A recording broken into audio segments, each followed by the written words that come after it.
Hey, you guys, welcome back. Or I should say that to myself. Rhonda, welcome back. It has been a crazy couple of weeks, months, and I came on and I did a short, and then I came back off, and I know it's been like a backward situation where I was here and then I wasn't. When I tell you that there have been so many things, I feel like my glasses are giving a reflection, so I'll take them off.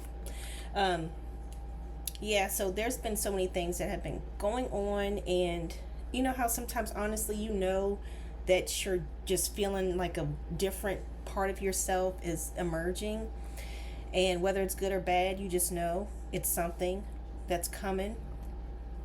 That's what was has been going on with me for the past few months, and I've been doing a lot of praying, a lot of time reading the Bible, a lot of time in silence, a lot of time distant from people, trying to figure out what it is and where I'm at in this space with myself. And yeah, y'all, I just slicked my hair back in a pony today. Oh, look at the girls. Yeah. I saw this lady on Instagram. She said something.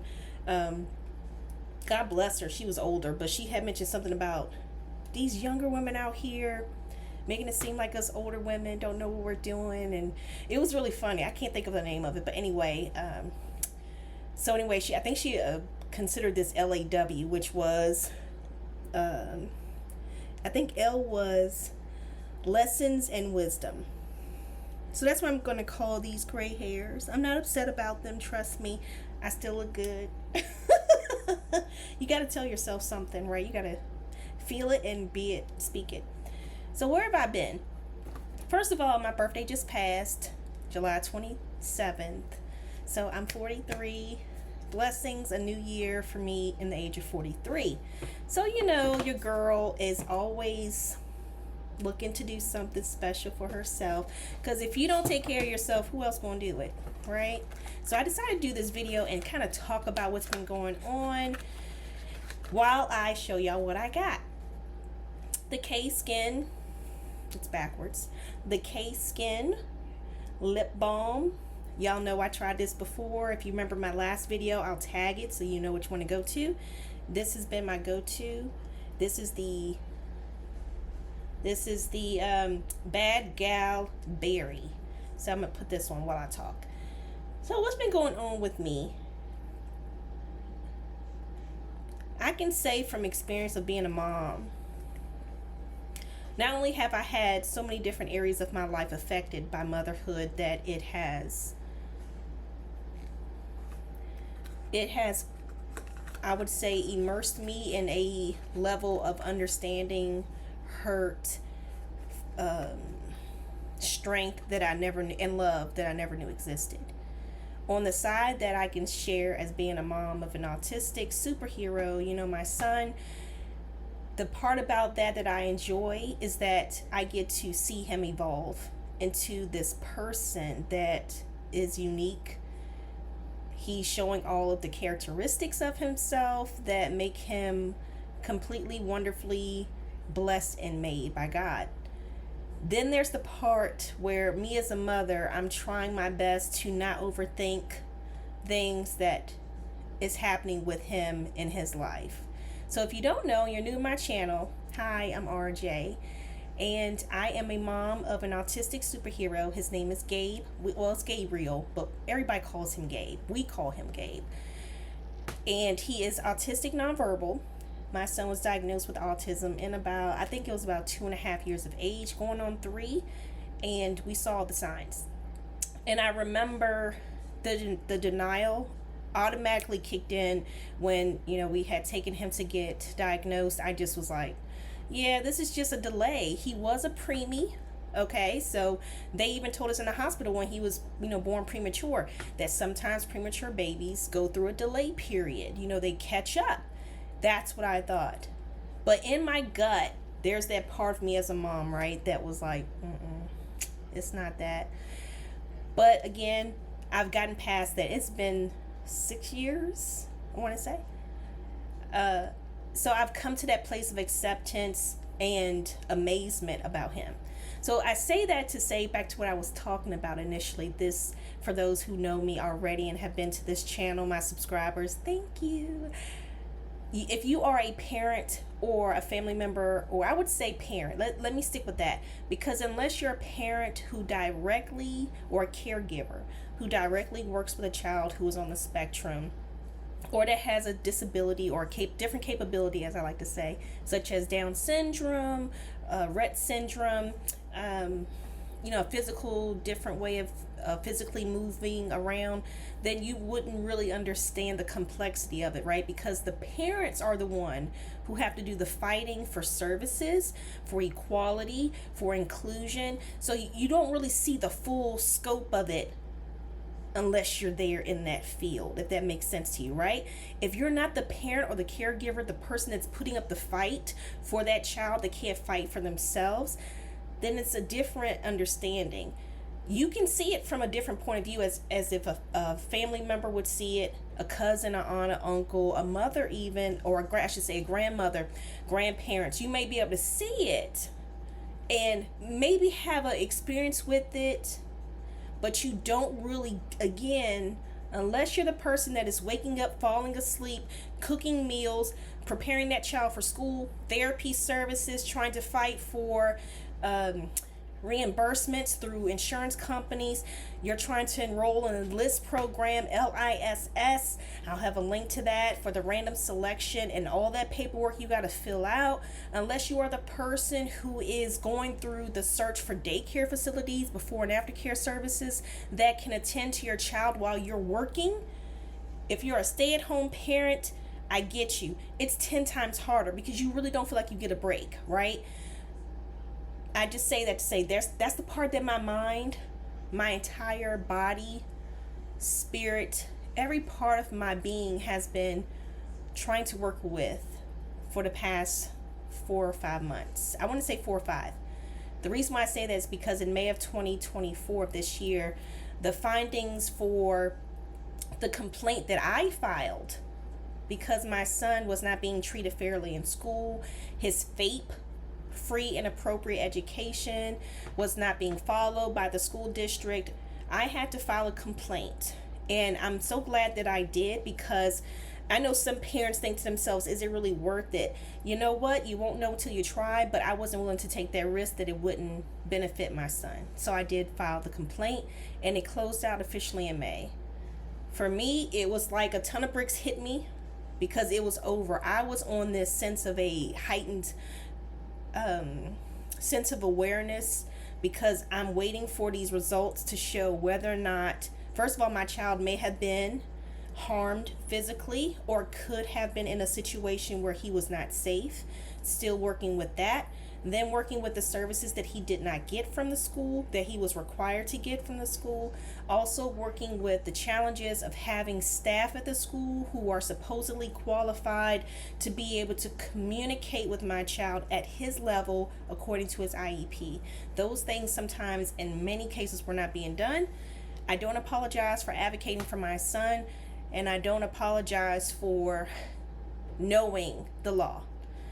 One thing I do say always is that you have to be aware of what the laws are for your state, and it's a daunting task, right? So then on to the other portion of it. There's the part of me being a mom that lost a child. My son, Michael, I call him Mike. Michael was born deceased, so I guess that would be the term I don't like to use, which is medically known, is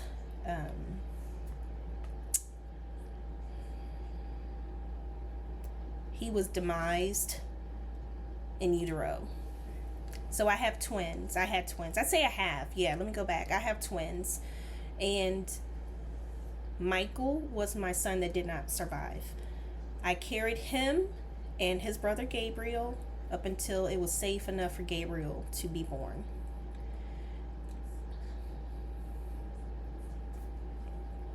I don't even think I can explain, first of all, the trauma that your brain goes through as a mother. I'm only speaking from my experience. I cannot communicate as a father because I'm not one.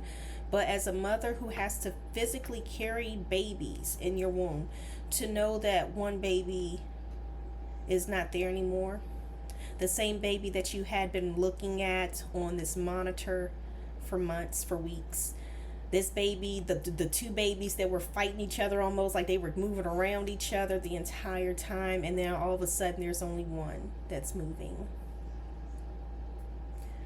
That'll never be able to be explained unless you again have been a parent, a mother who has lost a child. I don't care what age. It doesn't matter what age. To me, it doesn't matter. I didn't get the opportunity to know my son Michael in the sense that I can see Gabriel grow. I can smile with him. I can see his personality shine through. With Michael, I have memories by only remembering how he felt inside my body. And then there are, of course, the memories of not wanting to remember what he looked like outside of my body when we had to say our goodbyes to him. Okay, so that's right. Compartmentalize what I'm dealing with at times in my brain. Then, as of recently, in July, my eldest brother passed away. And he had been sick for a while, but he always came home.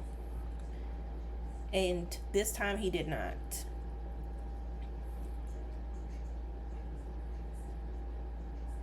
So this brother of mine that passed, his name is Jonathan. He went by Johnny to me. I called him Johnny. Or I call him J-Bro. Sometimes I'm like, what's up, J-Bro? But I want to say that I was close to him in the way that we shared the same father, not the same mother. But when I tell you there was a connection there, there was a connection there. And the connection that I had with him was he wasn't shy to tell me how he felt.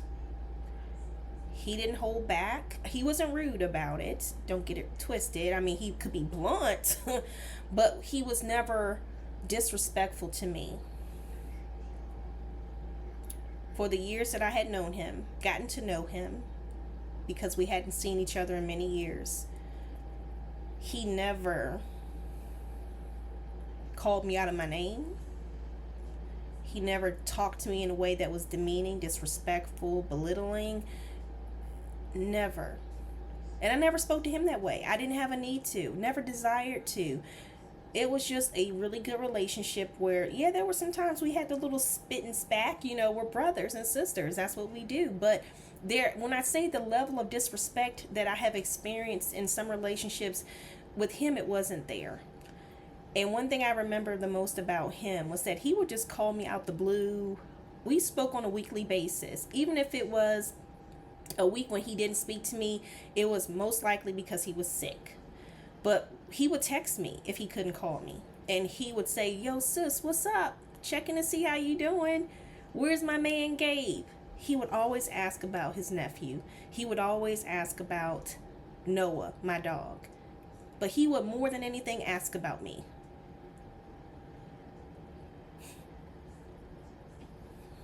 I told y'all this was going to be deep. So he would always say, sis, you're doing a lot. You're doing a lot. And you're doing it in a way that I don't know how you're doing it. It got to be God. It's got to be God. And I said it has to be. I know it is. There's no doubt about it, because I am holding on by a thin thread. Not even a thread. I'm holding on by an eyelash, if that's thinner than a thread. And I just remember he would say yo a lot. He's straight up DC. If you don't know, Washington, DC. He was straight up DC. And he would make fun of me sometimes because of where I live now. He would like, you still from DC though, sis. And I'm like, I'm so laughing about how he would say things like that. And he would He'd be like, yo, sis, what's up? What you doing? Like when I pick up the phone, like, so the phone's ringing. I'm pretend like he's calling me, because this is exactly what our conversation sometimes would sound like, just to bring you in. Hey, what's up, bro? What you up to? This is him. Yo, what's up, sis? What you doing? Like nothing. I'm just filming a video. Oh, yeah? Yeah. All right, cool. What you filming a video of? And I'm like, I'm talking to my subscribers, right? And he was like, oh, so you miss big stuff, huh? Oh, you got it big, right? And I'm like, shut up, you know? I'm like, what do you want? And so then he's like, nothing, I was just trying to see what you were up to, just checking in. And I'm like, well, thanks. You okay? How you doing? And he would tell me how he was or whatever, and that could be a long story. Okay, so then I'm like, we'll fast forward it, and then when we're done with our conversation or towards the end of it, I'd say, so when you gonna invite me to your house so I can hang out with you, or when we gonna meet up? It's summertime. We need to go get some crabs. We need to go like chill out. And he's like, soon, sis. Yeah, soon. We gonna do that.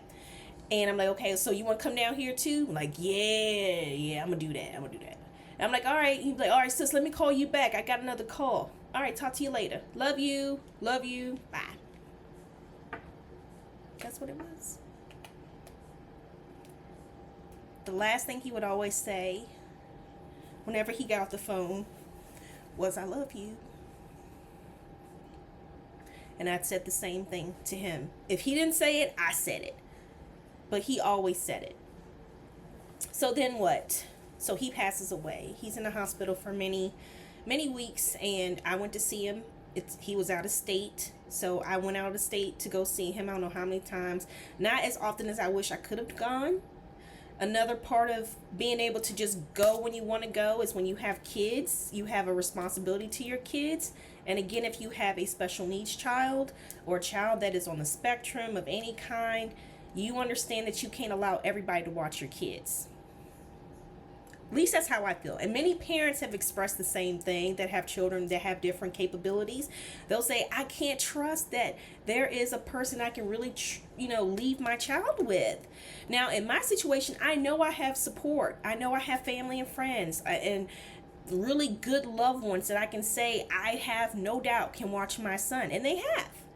The only thing is they don't live close enough. I don't live close enough to them. The distance is a factor. So if I'm going out of state in one direction and my support system is in another direction, or spaced out, or they have many kids of their own, or they have a life. What if my schedule doesn't align with their schedule? So they can't watch my kid. Then guess what? My responsibility first is to my son. Point like that. If you get it, you get it. You're a parent. You get it. So like I said, I couldn't always go out there to see him out of state. But as soon as I could, I went. And when I tell you I was going out there when I found out he was really sick, at one point it was literally 12 a.m., like 11:58 p.m. at night. I'm getting in the bed, and I get that call that says, get here quick, your brother's not doing okay. And it's like you get hit with the wall of emotions because you're like, oh my God. Well, first of all, at that time, my son was not with me. So it was like, oh God, thank you, because I can actually go. I can't imagine just like picking my son up out of his sleep and putting him in a car and taking him to a hospital where at that time my brother was in a critically ill state. So he would not have been able to go into that area of where my brother was. He was in the ICU. So it was one of those things where I was able to quickly throw something on, rush out the door. It was about an hour and a half or something like that drive to get there. So at 1 something in the morning, I'm at the hospital looking at my brother in the face. And the character that he was, I didn't see that in his face at that time. He went from talking, knowing who I was, saying, sis, what you doing here? And I'm like, why would I not come? Like, I called you and told you I was coming. You just don't answer your phone. When he could answer his phone at that time before he got very sick. And then at some point, my brother could not call me anymore. He could not FaceTime with me in the hospital. And that was when it was time for sis to show up for her brother. And I'm telling you, I would do that for anybody. I don't care if we're not on the same page. Especially if you are my kin. You know what I'm saying? Like, I may not always get along with everybody. They may not always get along with me. But one thing I always know about myself is that I'm that person that nobody can ever say that I don't help when the time comes. I always step in. So it was time for Big Sis, as I called myself with him, to show up. And to show up at 1 a.m. and see him in the ICU and to see this body of this person who looked completely in a contrast to how they had looked the week before. Like literally it was days before that I saw him. He was awake, he was alert. He may not have been completely at 100%, but he was nowhere near where he was that morning at 1 a.m. He was no longer talking. He was no longer looking at me.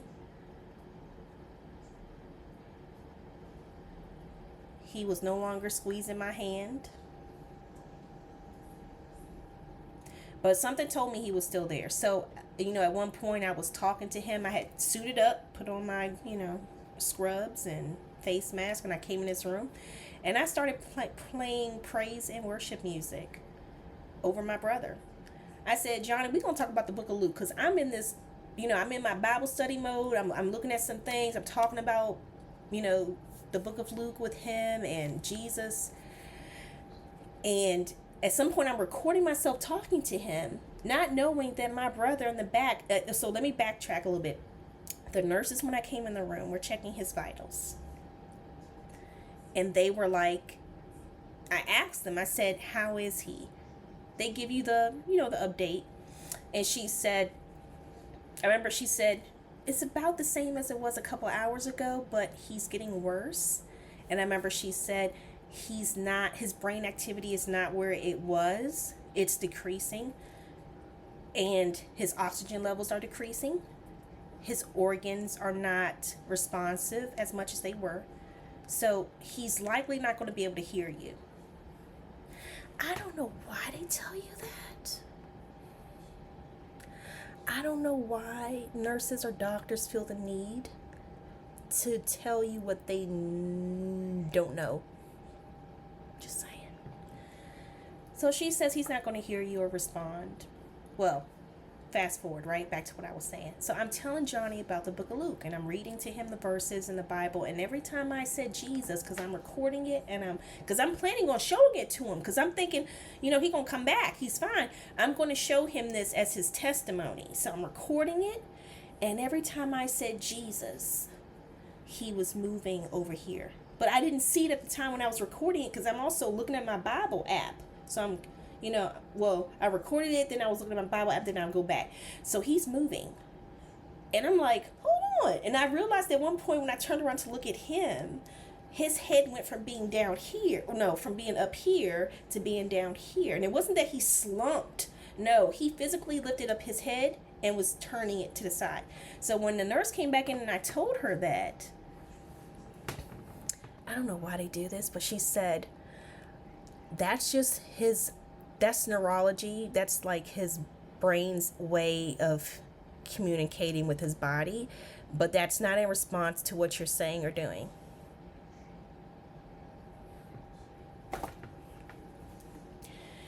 I didn't agree. So I just let her say what she had to say because that's the protocol, I guess. And so I was like, Sadly, though, my brother did not make it. He did not make it, and I didn't think it was going to affect me the way it did. It was pretty bad. At one point, I passed out in the hospital. I'm thankful that my sister-in-law's family were there for me because I was the only member from my family on his side that was there. So I'm thankful and blessed to know that her sisters, that she even in her places of grief, because she was losing her husband, right? Okay. So she's sitting in the chair just feeling all the same emotions, if not more intense. And I just came out of his room and I don't know what it was, but something was telling me it wasn't going to be the same anymore. And when I sat down in the lobby next to her family, I woke up, or I shouldn't say, I don't know. Did I? I don't know if I was unconscious. I can't say that. But what I can say is that when I opened up my eyes, I was no longer sitting on the chair. I came out of the ICU, sat on a chair, opened my eyes, and now I was on the floor with my face up. And standing around me were her family members. They were fanning me. They were getting me a sheet from the nurse. The nurse came and gave me a warm blanket. And I was just sobbing. I was shaking and I was sobbing. I was more so screaming because I was torn apart immensely. That this relationship that I was cultivating with my brother, honing in on with him, was short-lived. It's one of those things where, y'all, have you ever had this experience before? Where someone so wonderful and unique and accepting of who you are comes into your life. To have it cut short, it comes as a blow, first of all, right? Because I'm like, no, this can't be. So denial. And then I came to the light of the truth of what this was. And then it was the grief of the sadness of the weight of it all, because this person who meant so much to me was no longer here.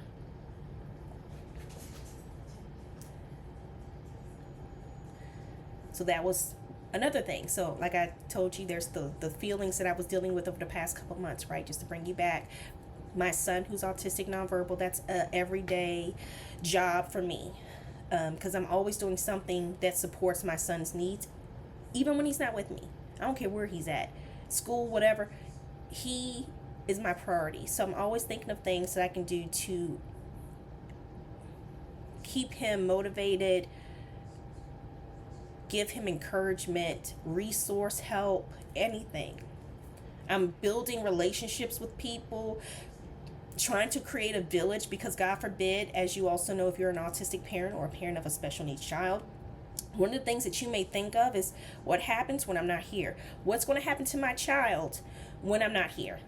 God forbid, those are things that are really on our minds, right? But we just don't talk about it because we don't feel supported in some way. We feel like, some of us have family members that care not to get involved in our lives because they don't care for our kids, or they don't understand them. They they discourage them. So we don't feel comfortable reaching out to them for support. So we really do keep things in. So I shared that about my part of my life with my son, Gabe. Then there's the part of me that's, hasn't gone away yet. Don't know if it ever will. Don't think it will. The grief every now and then that comes from losing my son, my twin son, Michael. Recently losing my brother, Johnny. And then there is the part of life that women go through that not many talk about. Perimenopause. I've talked about it on my channel. So I'm going through these fluctuations of hormones and emotions. I'm dealing with new avenues in life that have never come to me but are coming to me now when it comes to trying to balance all of that, right? Hormonal things that I cannot control. It's just nature taking its course. And by nature, I am also a go-getter. I'm always doing something. I said I was going to do this. I forgot. I'm always into doing something. So I always try to, self-care is important to me. And for the past couple of weeks, y'all, I was not feeling self-care. I was not feeling it. And it really put me in a bad mental space. And I'm so thankful for my friends. They are my family. When I say family, I'm really talking about my friends. I appreciate y'all so much. And it's not just my girlfriends. I have been able to make relationships, thank you, God, with some of Gabriel's therapists. Like I have been able to connect with people outside of my friendships with my friends, and they have welcomed me into their home. I have been able to connect with them on different levels, whether it's about me being a mom to an autistic superhero, whether it's me being a single woman, single mom, whether it's me trying to figure out this thing called life, at my age. It's just always something that unites me with other people. So I try to do self-care. So such case in point, your girl went shopping a little bit. So this was for my birthday and I treated myself. And thank you so much to you guys who did say happy birthday. I appreciate you. My girlfriends, my church, my family. Thank you all for reaching out. Thank you for the balloons. Thank you for the gift cards. Thank you just for coming out where I was with my son this past weekend. We had fun. And just to see his face, he's never been to this one place we went, and it was so much fun to see how he interacted. If you guys ever been to like a trampoline park or something like that, it was something like that, but it was like 10 times better. So one of the things I treated myself to was a trip to Sephora. Y'all know I'm not a MAC girl. I tried MAC, y'all. It just don't work for me. So Sephora is my go-to. And Milk. This is what happened. True story. This is a multifaceted video. True story. So I go into Sephora. My mind is set on like 3 items at the most that I'm going to get. The same thing happens when I go to Bath and Body Works. I'm going there later. But anyway, so I see this one lady. Her name was DM. Very sweet. Like she had electrical eyes. Her eyes were like this brightish green color. Just beautiful. And so I said, your face, I need that. How do you do that? She said, I got you, girl. So I said, I have oily skin. See, the multifaceted video.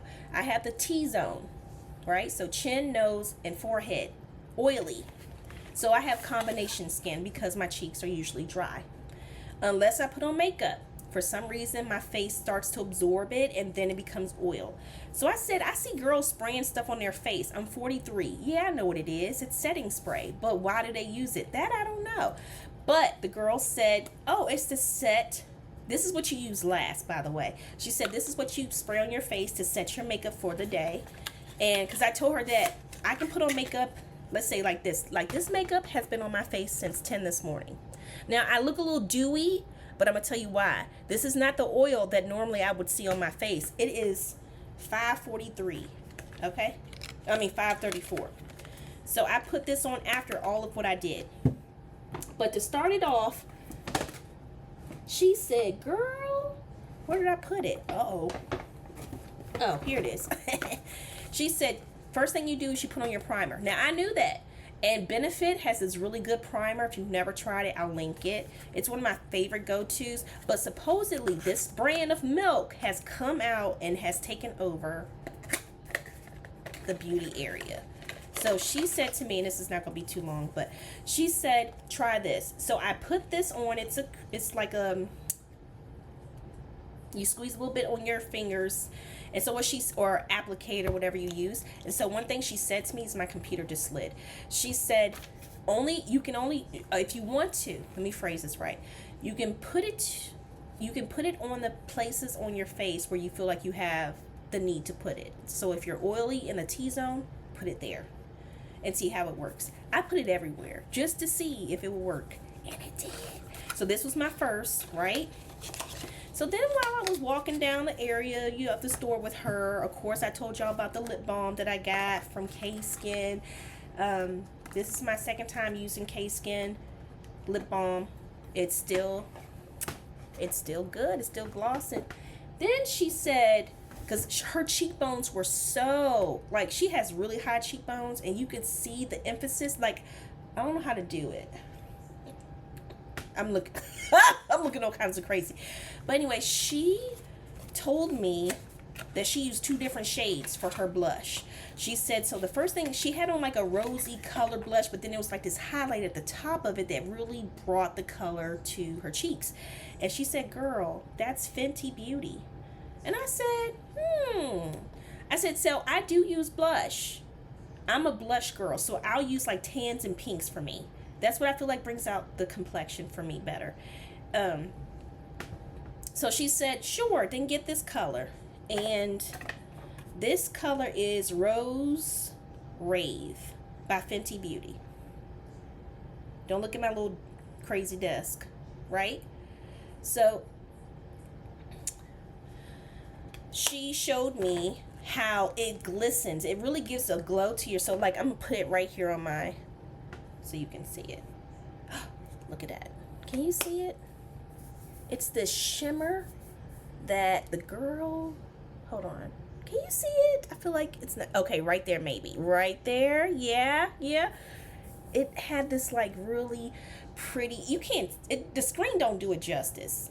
It's a sparkle, right? So I put that up here today. You really probably can't see it still, but I can see it, and it looks really nice. So that is what gave me this dewy look, if you can see it. It kind of gave it this highlight that I really did like on my face today. Again, this was put on, and then the final finishing spray was put on after that. I didn't stop there though. So because it's my birthday, I also got a free birthday gift. So if you know, you know. I say this all the time. Every year for my birthday, if I can, I hit up all the places that give me the option to get a free gift from them. So whether it's Bath and Body Works, whether it's Sephora, Cheesecake Factory, Dunkin' Donuts, Starbucks, what else is it? I had a few places that gave me discounts. Michael's, because I'm always with Michael's.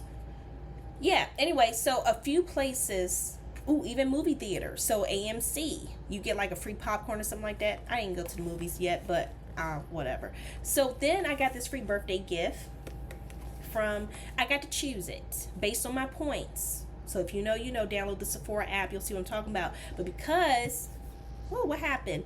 Because I spend money with them, I got this Youth to the People Beauty Insider Trio, which came with this really nice superfood Air Whip Moisture Cream. Youth to the People. Right? Really nice, creamy consistency. I have not tried it yet. It is, so I stuck my finger in there. But it's my desire to do this tonight. Then there's this face wash by Youth to the People. You can see it. I'm really bad with this camera right here. I'm so used to having I'm used to using my cell phone.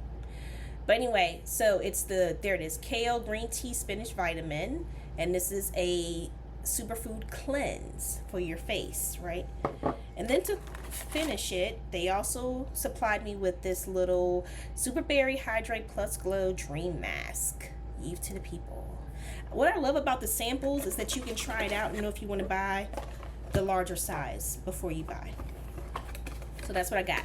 I also love my mascara, and your girl loves their Real by Benefit. Again, Benefit has so many great makeup options. If you're into beauty, I had the smaller version of it for a while, and I was like, I'm gonna upgrade it. So it really does come jam-packed. Look at that. I love the bristles on it. I'm not a big fan of the big bristles on the brushes because I find that it doesn't really separate my lashes as well as I want them to. And this probably doesn't look as good from this direction, but you can see the length on this one.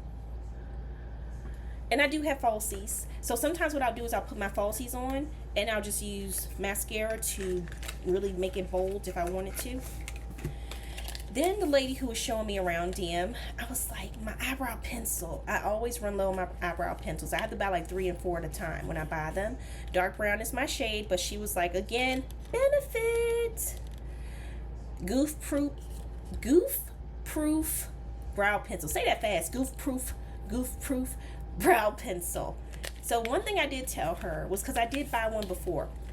What I didn't like about the one that I bought the first time, what was it, like 2 months ago, was that it was, it was so thin that it broke. Like the actual tip. Let me show y'all. And it comes with a spoolie on it, so it's really great for getting your eyebrows prepped. So what I'm talking about is this. So if you can see, it's angled. Let me bring it this way. All right, it's angled. Now watch when I bring it up. All right. You see the tip of that? It's like in a triangular fashion, right? The one that I had before was not like this. So what happens was, because I guess I pressed too hard on my eyebrows, it broke, and I just really couldn't find myself using it again. She said, no, get this one. It's actually 2-in-1. So the tip you use to draw on your lash or your eyebrow, and then the bulk piece of it you use to color it in. I said, smart. So yeah, of course I got this one. But before I had went and got this from Sephora that day, I had already had in my cart of Amazon this new brush that I wanted to try out because, again, at the time I was running low. And this is another brow pencil. It's brown. You see it? I've already used it today. It's my first time. It's got a spoolie on the end. What brand is this? Because I know y'all are all about that. Oh, I can't say that. Can you see it? Boder Mincer. So that's what I used. And to finish it up, because these other products you've already seen in my last videos, but to make sure I make note of them for you that may wonder, Sephora brand Best Skin Ever. My shade is 45. Can you see it? Now, I have two different shades, of course, because in the summer months my skin gets darker, so I have a darker shade versus a lighter shade. And I always use my kabuki brush whenever I apply my my foundation. And or if I don't use the kabuki brush, which is this, I will at times go back to my clear, this. If you guys ever seen these before, I'll use this sometimes because I feel like the product really gets into my skin versus with the brush. I feel like the brush absorbs the product, and so therefore I don't feel like I'm getting the same application. So I'll use this most of the time and kind of put it in my skin. And then after I do that, I have my under eye concealer, which is a shade lighter than the actual foundation. And I think it's a caramel, but this is also by Sephora, Best Skin Ever, Glow Multi-Purpose Concealer, and let me see, 37. So like I said, the 45 was the color for my face. This is a 37. I was always told to go lighter under your eyes. It takes away from dark circles, which I do have.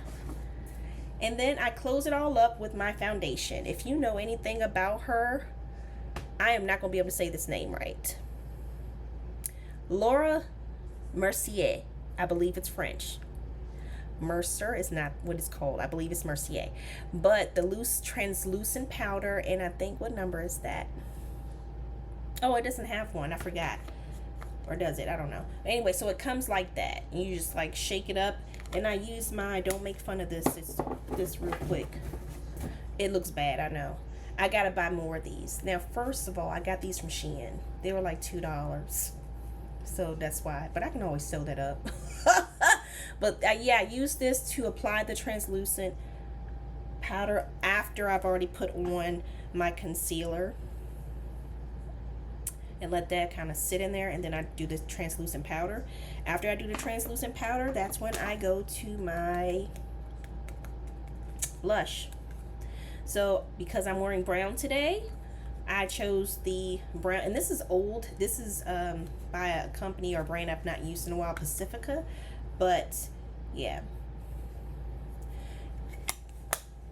cherry gold. So the cherry and the gold. So yeah, that's what I do. And then after I put, oops, wait a minute, I skipped a step. So before that, I also put on my Makeup Forever foundation. So it'd be nice if I center it. I know. I put on my foundation, then this,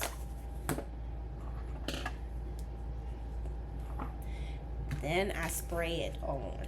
So that's what I did for my birthday. I did some other things too, but we'll talk about that in another video. So to be honest with you, the self-care portion of it is really what is the driving force that keeps me centered, beside of course reading my Bible. That comes first. It's so hard to do things for yourself, right? I don't know about you. Do you find that to be a hard thing to do for yourself? Women or men, it don't matter. Sometimes I feel like it's not hard for me to do. It depends on where I'm at. At times though, especially when it's coming to my son, I think of myself last a lot. Even when it comes to eating. I don't know how many times, and my girlfriend, she has said this so many times to me, I don't see how you do that. I have eaten my food cold for dinner. I know I'm not the only parent that has done that. But Yeah, I have gone as far as eating cold food, drinks, like if I had hot tea or hot coffee or whatever it was that was, it's gotten cold. I was in the process maybe of eating an ice cream cone, and my son needed me, of course. It went right in the freezer, you know, or melted.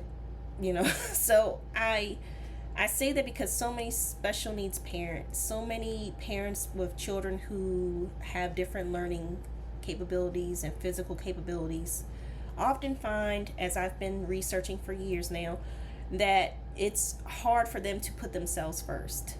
And that even means medical appointments. I can schedule my son's appointments, not a problem. Taking him, not a problem. It may be hard depending on how he is. Like dentist appointments, any appointment where he has to like give blood or, have a immunization, an appointment where he has to get the, what do you call it when they check your oxygen levels, that little oximeter. Certain things that mess with his senses can be triggering for him, but I've learned over the years how to keep myself calm. I'm still working on how to keep my son calm, but we put ourselves last. So what I've been getting back into this year, and I started this early on, I said I was gonna go back to the library. If you know me, you know I love the library. I love reading books. I love just interacting with people in general, but I definitely love reading books. So I've been busy at the library. Now, this book I did not get from the library. You know where I got this book from? Five and Below. Five and Below. I was in there looking for something for my son. Like we were there together, and I was trying to find something for him. And you ever see those Five and Below stations where they have the books out there and the calendars and all kinds of fun stuff for. And I said, no, that is not Joyce Meyer. It was. I don't care how you feel about her. You may not rock with her, but I'm telling you, there has been something about her that has gradually just brought me out of a dark place. So if that's what it is, I believe God has sent that for me to learn. So this book is about Authentically, Uniquely You by Joyce Meyer. And it says, living free from comparison and the need to please. This book is for my codependent folks out there who are stuck in relationships or any kind of relationship where they don't have boundaries. They're people pleasers, people who believe that it's okay to be in a relationship with someone who disregards you, your feelings, disregards anything that you have to say because they just don't feel it. They don't care about it and they show it. Those are relationships you don't need to be in. Don't need to associate yourselves with because they're not healthy. And it's all about mental health for me. It's all about being my best self, and I can't be my best self when I'm around people who tear me down or who want to not see the best in me. Then that's not worth it. Then I got this book by, we know who she is. Who's that, y'all? Yes, Michelle Williams, Checking In. And this is about, her book is about how getting real about depression saved my life and can save yours. So, I don't know why did y'all see that? I don't know what that is. I just saw a thumbs down. Y'all didn't like this? What happened? That's really weird. I don't know why. Okay. So, I really read this book more so to go back to those days when I was really down in the dumps, especially after losing Michael. I was in a very bad postpartum depression. I was on a heightened sense of fight or flight. It was mentally draining, and I don't like that person that I was. So I read her book, still reading it, and it really did bring some things to light for me. Another book that I am into and reading currently is After the Rapture by David Jeremiah. It says, make no mistake, the rapture is the beginning of the end. And I don't know, I've always been a lover of books about Christianity, things that are related to, I don't know, maybe even the end times. I love the book of Revelation, just to let you know. So I guess I'm one of those people that's like, ooh, I wonder what's going to happen. So I picked this up. And I'm pretty much almost done with it. I'm like, that's my bookmark. I need to get a real book holder, and I have one in my Amazon cart, but it keeps getting pushed down because you ever do that? I find that in the moment I'll look for stuff that I need, move it to my Amazon cart, and then at some point when I'm trying to pay for it, the items that I really felt like at that time I needed, they go to the bottom of the list, and then I'm like, where is that item? But then I've got 600 max items in my cart or am I to save for later, and I have to delete them at some point so that I can find the one. Anyway, if you know, you know. So then this book by Mitch Albom.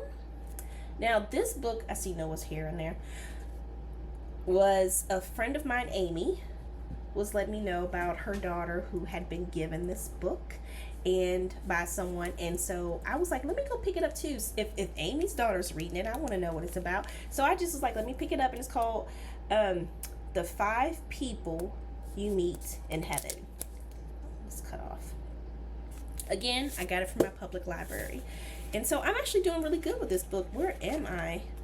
See, this is why. Oh no, my page. Where is it? Oh Lord. How did that happen? Y'all, I done lost my place marker, but I know where I left off, so that's good. I can get back there.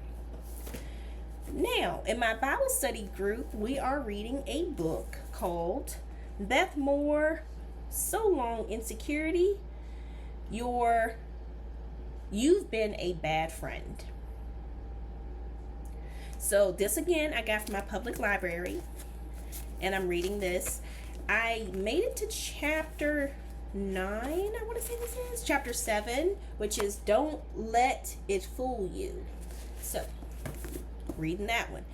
Then I went to a book that I had found when I was cleaning out one of my closets upstairs years ago. When I was in a single ministry at my former church, I was reading this book, The People Factor by Van Moody. How building great relationships and ending bad ones unlock your God-given purpose. This book is old. I was even putting notes. I'm not going to show y'all my notes. Hold on. I was writing notes in here too at some point. Oh, this is a good part right here. Do you see what that says? Don't hesitate to put people on trial. Yes. So I found some really good notes. So again, I found this book and I was in the middle of reading it. At that time, my church was a Baptist church, and they had a singles ministry, and I joined it. And I think it was like every Tuesday night, because Wednesday night was Bible study. Every Tuesday night, I believe it was, at the church, we would have the singles ministry, and we would all just meet up and discuss the book of the month. And we also had the virtual calls where we would set up meetings to discuss a book, or, just have prayer together as singles in Christ. And I really miss that about, being in churches, is those individualized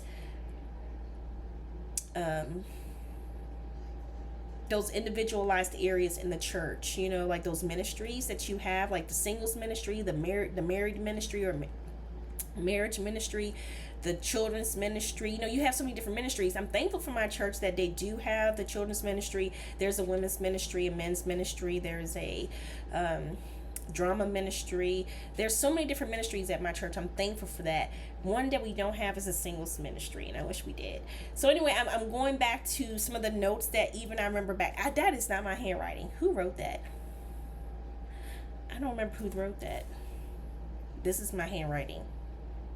Yes, so anyway, I said all that to say that I'm really into reading books, and you can get them from anywhere. So far, this collection of books that I told you about, I have been reading each of them, every single one. I'm a multitasker, so sometimes I'll put my earphones in my ear and I'll just listen to it while I'm walking throughout the house if I have my Audible on, or I'll just physically pick up a book and read it. And then, so another place you can get a book from, the dollar store. Broken Signposts. It says How Christianity Makes Sense of the World, N.T. Wright. So, yeah, I saw this book and I just was like, sometimes I'll look at a book and I'll feel like I got a vibe with it, and I'll just pick it up and see if it strikes something with me. And that's what that book did, so I picked it up. Either way, it just shows you that you can maneuver throughout any area to find good things to read or to inspire you. So I read those because they brought me a sense of whatever it was at the time I needed, they fulfilled it through the eyes of God. I was able to come to a place where reading those books, giving me insight through also reading my Bible, bringing myself back to what was I going to say? I heard it in my mind and I lost it. Another part of getting older. Memory loss. I don't even want to claim that. I don't want to say it's memory loss. I just want to say I have so much on my mind that some things come in and something gets kicked out. But whatever I was going to say, it's just one of those things where I have, over the past couple of months, been going through so many things that I had to bring it back to basics. I had to start over with my Bible. I had to start over with talking to God. I had to start over like I was a child, like a baby. I really did have to nurse myself back to being okay that my life was not how I thought it would be at this age. I think we all go through something like that. And y'all know I'm a big advocate for therapy. And I've been with my therapist for so many years now. I'm so thankful for her. She has enlightened me on ways to bring myself back to basics. She'll start off with she'll say, deep breathe, Rhonda, bring yourself back to this moment. Let's talk about where you are right now today. And I'll do those things to bring myself back to where I am rooted, So when I read my Bible, I like to go to the book of Psalms a lot. I also like to take myself to the book of Acts. I'll take myself to the book of Job. I bring myself to a lot of places in the Bible where I feel like God is pulling me to in that direction. And I also serve. Another thing that I recently did was I had a chance to serve outside of my community. I reached out to the Special Olympics of Baltimore County in the state of Maryland, and I was like, let me reach out to see if there's an organization that needs some help. And it was over the summer. I was like, I'm not really doing anything on all of my weekends, so why not? And I'm already serving at my church as the children's ministry teacher for different grade levels. So I was like, let me try something different outside of my scope of what I've been doing. And so I reached out and they were like, sure, we'd love to have you. You fill out the background check. And they had me work this one Saturday, was it? Yeah. No, it was a Sunday. I remember because that particular weekend, it was so hot they had to cancel the activities for that Saturday because if it wasn't indoors, it was too hot for those Olympians to participate. So I volunteered on that following Sunday when it wasn't as hot, but they still had canceled those activities outdoors. So a lot of the outdoor activities did not happen, but the indoor swimming event did happen. And when I tell you, I mean, some people get so excited about the Olympics that we know are taking place right now out in Paris. People are glued to their TV sets, to their phones, to their devices to tune in to the gymnastics portion, the, whatever portion. I don't even really, there's so many that I felt for myself. I'm walking past these athletes. I don't care if they're different. The fact that they were competing was all that mattered to me. And I felt so good. So I'm sitting in this area and I remember they were telling us that they were going to ask us to volunteer for a particular area in that, competition. So I told them, whatever y'all need, let me know. So they just saw this lady comes in. She was like, who has a really good speaking voice? Anyone in here familiar with speaking engagements, talking to people? And I just was like, that's me. I was like, that's me. I've been doing that for so long. I've been hosting events at my job. I've been doing things outside of my job. Just speaking to people is just something that I'm comfortable with doing. Not always in front of large groups of people. I'm working on that. But yes, I can do it. I do it all the time. So she's like, come on, Rhonda. So I come into this area and they have me in this room with a woman who is working a particular area, which is hard work. Like what she was doing was whoo. And she expressed to me that she had been doing this for 20 plus years, 30 years, I don't know, plus. And this was her zhuzh. This was her thing. And she basically was taking all the information from the people on the outside in the pool area to say who was in first place, who was leading, or whatever. And she was calculating all that, putting the times in that they touched the wall, stop, to the next person that jumped in the water to start. She was good. Then there was a guy that's sitting next to her, which is her husband. And so they're a duo.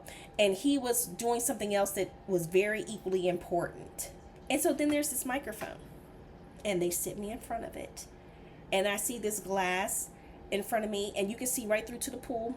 And then there's the area where the Olympians are standing. They got their numbers on. They've got the marks on their arms that are waterproof so you can see what number they are. Then there's the family in the stands, right? And you can hear them. They've got signs made. I mean, it is the Olympics. It ain't just like, it is the Olympics, okay? It's for people who have different capabilities, and I was rooting for them. So to know that they asked me to be the announcer was like, me? Okay. So I was a little nervous because I was like, what do I say? And they gave me a paper, and they said, just read off the paper. The only thing that got me a little confused was somebody was coming in saying, we're going to have this competition go after this one. So there were things on the paper that were established in writing, but then someone was coming in saying, scratch that, we're going to do this. And I was like, oh. So I ain't gonna lie. At one point, due to miscommunication, I announced the wrong competition that was starting. But luckily, it was one of those things where they had already announced it on the outside, but I couldn't hear it, so they knew. So anyway, it was one of those things where I was announcing, and I would say, so like there was one lady I remember, she was struggling. Everybody in that competition was like the 4x11 or no 4x100 swim, and she was doing the best she could. The other swimmers were just faster at that time, and so she was still swimming. She was doing whatever that swim is, right? And she was still in the water. So I remember the one lady that was sitting next to me, she was like, Rhonda, give her some encouragement. Let's hype the crowd up, because sometimes the athletes need that, right? So I was like, of course. So I said, all right, you guys, come on. She's coming in strong. Let's give her a round of applause. And so everybody's clapping for her, and I could hear them go, go, go, go. And I tell you, it really motivated her. She started swimming faster, and that is what I live for. That is what I live for. So I mean, I was like, even though I didn't have the mic on again, I had turned it back off, but I was like, go, go, go, go, because I can see her.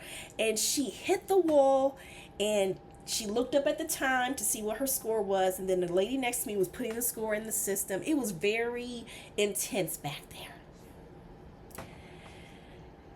And I had done that for about, I'm going to say, was it 2 hours? An hour and a half? Something like that. And I loved every single minute of it. Just watching these people from all walks of life. All walks of life.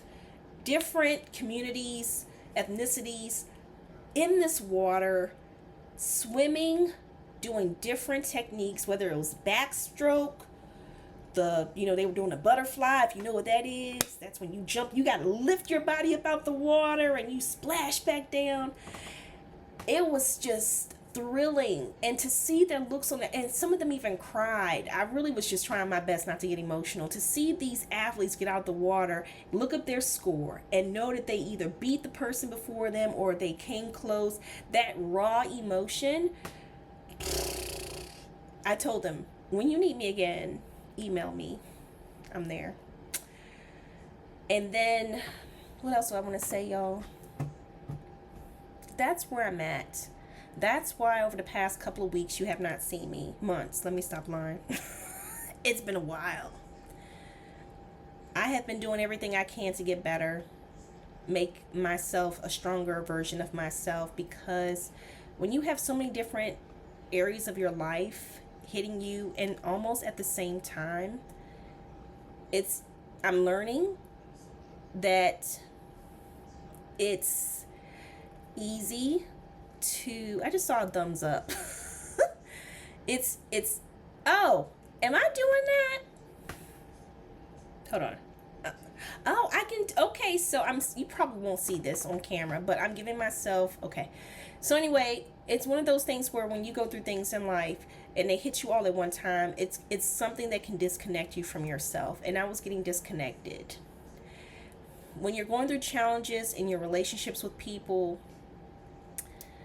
and we know relationships are so difficult, and it's in the Bible, right? Like there's no wonder why the Lord talked about these intense relationships with people, Cain and Abel, right? We think about relationships that were complex, Samson and Delilah. We think about Joseph and mm-hmm, she was so wrong for what she did. But anyway, we think about these complex relationships and how even back then, 2,000 plus years ago, they were just as complicated, gruesome, hard to manage. Communication was still hard, and it still is. And I'm trying my best to remember it ain't about me.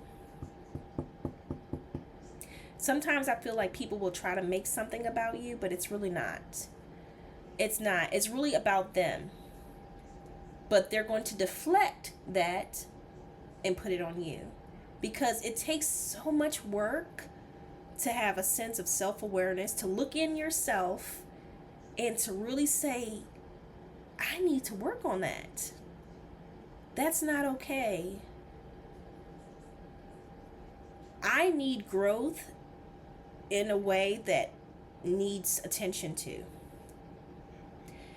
Accountability is so hard for a lot of people. It was hard for me. And at times I've had to check myself when I've had a moment. My dog's having a nightmare. Or he's making a noise. But I've had to learn that I don't know if do you watch TED Talks? Do you ever watch TED Talks on YouTube? Do you? If you don't, I highly encourage it. So in my job, because I speak a lot with my job, I'm hosting things. I'm a facilitator now, graduated level 1. Because of those things, I've learned that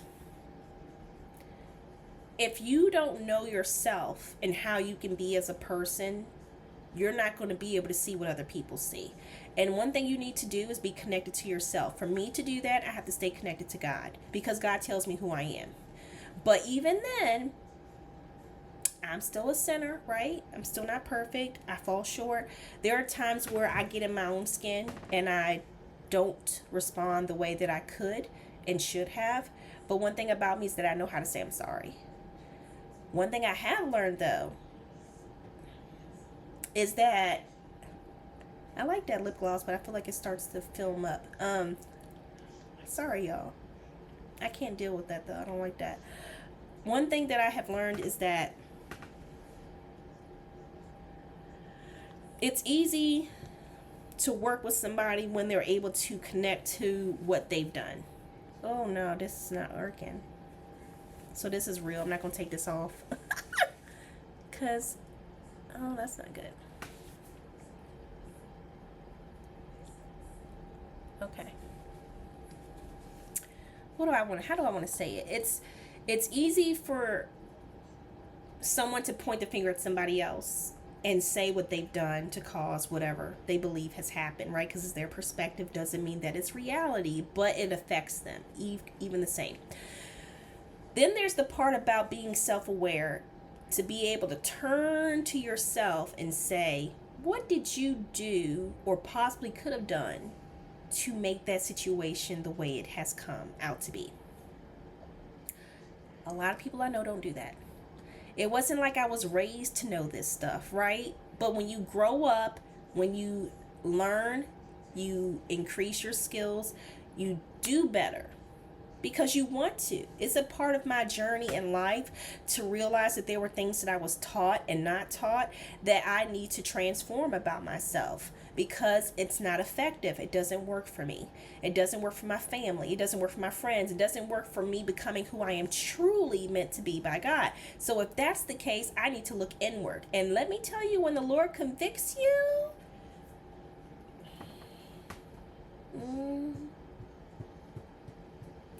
there have been many a day that I have said to God, I can't believe this, and I don't want to, and why did they? And the Lord has said to me some things about myself. And not in a condemning way, not in a condemning way, right? But it was more so in a way of, daughter, look, I know that that wasn't the way it should have come out of their mouth. Let me tell you, though, what could have been said better from yours. And, oops. So I was saying to myself that that was something that I needed to work on. Was that I needed to be able to look at myself and see what part I played in the role. One thing that I've learned is that even though you recognize what part you play, it doesn't mean that the other person is going to accept what they've done. So the bigger part about it is being able to accept what you've done or not done and walk away from it when the other person can't acknowledge what they've done or acknowledge what you've done and apologize for. That part is hard for me. And the reason why I say that is because of this. I guess I feel like at a particular age, which I'm learning is not the case anymore, at a particular age, you would think that someone would be able to say, that wasn't right. I shouldn't have called you out your name. I shouldn't have made this a difficult situation because truly this is who it affects. What is the purpose of not sharing this information with you when truly it doesn't benefit either of us to not share it, but it will not also benefit this person? What does it do for you when you cannot take a look in yourself to always point the finger at the other person and then believe that that fixes the situation? Because if you're able to really have self-awareness, and I've learned this too, when you come to a place of self-awareness and you see that there's a relationship that you may be in that is not suiting you anymore, it's not accommodating your needs, there's no way you can stay in it. There's no way. And if you try to force your way to stay in it, it's going to get worse. It will get worse. You may have moments of peace in it, or I won't even say peace. You may have moments of calm water, but then there's going to be a storm. And then it's going to remind you why that relationship doesn't fit you anymore. And that's truly where I had to get to that place of saying, God, it's starting to get a little thin in here. My circle is not as wide as it used to be. And it's okay. I had to be okay with understanding that this was a part of my pruning. This is a part of my season in seeing that God is trying to show me who people really are. And that He's also showing me who I am. And that He's also showing me another way, another road, another part of my life, my stepping stone. And it hurts sometimes. Because there are people who maybe you've developed a relationship with and have become close to, shared parts of your life with, and to know that those people can no longer continue on with you because they don't fit in where you're going and growing, that part hurts. It's almost like a death in a sense. Like, can I be real? Because, again, depending on who that person is, I've always found that I love hard. And when I say I love hard, he's up here licking his lip. He must be dreaming about eating. And it is his dinner time, so let me hurry up. When I say that I love hard, I truly do. But I love hard to the point where I don't follow the red flags. I will give excuses to people. Not that they have to accept it, but I give it to them. You know what? He's having a bad day. She's going through something. I get it. And truly, those are moments where you do have to, sometimes give people grace. You give people grace, of course, you do, because you would want that in return.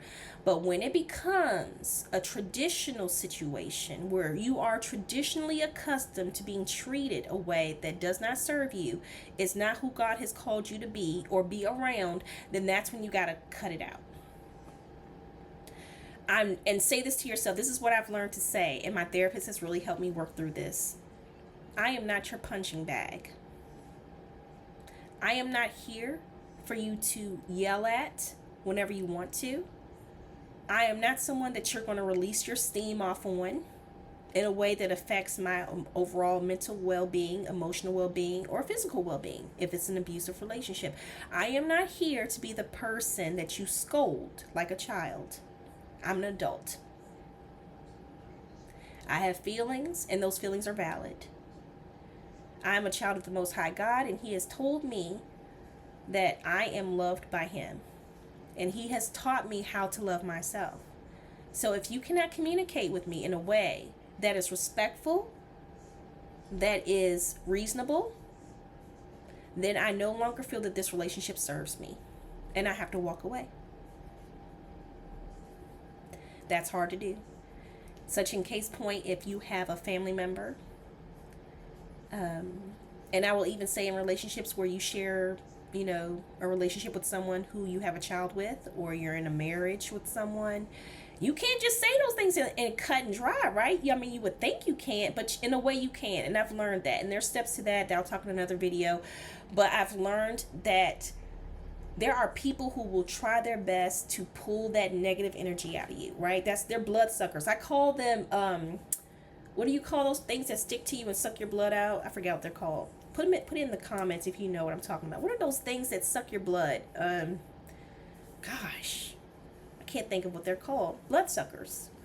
There are people who love to suck the energy out of you, and they love to get a reaction out of you. The more reaction, the bigger the reaction, the more they thrive off of it. And so what I've learned to do and have been trying to work on as hard as I can is just walking away, silent. You will get no emotion from me. I'm going to allow you to look like you. And when that part of you surfaces, the other people will see it. I won't have to say anything. And yeah, sometimes it's hard because there are people who are able to manipulate other people to believe what they say is true. And sadly, some people who are able to be manipulated easily don't do the work and are based on who those people are in their life, will believe them over the person who is walking away because it's easy. I'm coming, Noah. It's easy. It's easy to point the finger at someone else and show them your facts. But if they knew the whole story, if they saw the real deal, if they were able to conversate with the other folks that were in a relationship with them to know that is how they are, they probably wouldn't say anything, and they probably would cut that relationship loose too. But I've learned that there are so many different personality types out here in this world. I've learned that there are so many people out here in this world that don't know how to set boundaries, don't know how to take someone setting a boundary, and they definitely don't know how to do self-awareness. And so you're in a complex relationship with someone who, if they're not into growing mentally, emotionally, and physically with themselves, they're not going to see what you see. So I want to close this video out with saying that yes, it's been a rough road for many of you. This season is probably something that you did not see happening. Maybe you're in a great season. Allow yourself to sit in this season of wherever you are and take time away for just you. Because mentally and emotionally and physically, your body is all connected. And it took a while for me to really see how if my mental space was not intact, it affected me emotionally and it trickled to my body. I was seeing a chiropractor, still am, and the amount of tenseness that I was having in my neck, shoulders, back, lower back, and even in my knees, they were showing me like clinical studies that say that, especially for women, because we carry life in our bodies, that when you hold on to emotional and mental trauma, it shows up in your body. It can show up in ways of obesity, heart disease, stroke, heart attack.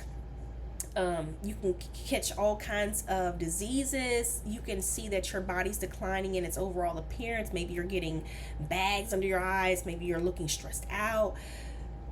It affects you. And I'm like, I'm 43. I just turned 43. I am not going to let this stress take me out. And so if that means that I say, God, take the wheel, if this means that I'm looking at this situation from another standpoint where I say, if you want to argue, you're going to have to argue by yourself, because I'm not going to argue with you anymore. And if you want to believe, things that people have mentioned about me, because I've pulled away from them, oh, she thinks she all that, or she says she's a Christian, but she's doing this and she's doing that, then please feel free to take a front row seat at their comedy show, because I'm not buying any tickets to it. So I decided to go with the one and only show that I ride with, and that's God. And he's not even a show, he's the real deal. So I'm going to stick with him. Until you are able to say that, until you are able to really do the work, to sit back and say, what is it about me that makes me unique? What are my triggers? What are things about myself that I know I need to work on? And are there people in my life who are not benefiting me anymore, that I've been holding on to, but I know I need to let them go? Until you get to that point, I ask that you please continue to seek God. I ask that you continue to read your Bibles. I pray that you're speaking to the Father on a daily basis, because he truly is guiding your steps. And from one mom to another, one parent to another, I just want to say this journey in life with being a parent is hard work. There's nothing that can prepare you for it. There's nothing that can prepare you for the part of the realization that at some point your child is going to get older and you're not going to be able to be with them all the time, and that you're going to have to really step out on faith and trust that when they're not in your sight, not in your home, not in your close proximity, that they're going to have to be okay, that they're okay. And even when things aren't okay, at the end of it all, it's going to be okay. It just don't feel like it just don't. And I want to close with one more statement, and I learned this in my TED Talk. It's not about you. At the end of the day, it's truly not about you. It really is you working on yourself, and other people are just going to have to catch on. Have a great day, you guys. A great evening. A great afternoon. And I thank you for tuning in to my channel. And like I said, I'm going to tag my other video with some of the items that I had bought from Sephora, and also the items that I had read, some books that I had at the last library session I went to. And I showed you guys that video of the books that I was looking into. Yeah, I'll tag those too. Thank you so much, you guys. And I'm glad that I'm back, at least right now. Have a great one. Bye.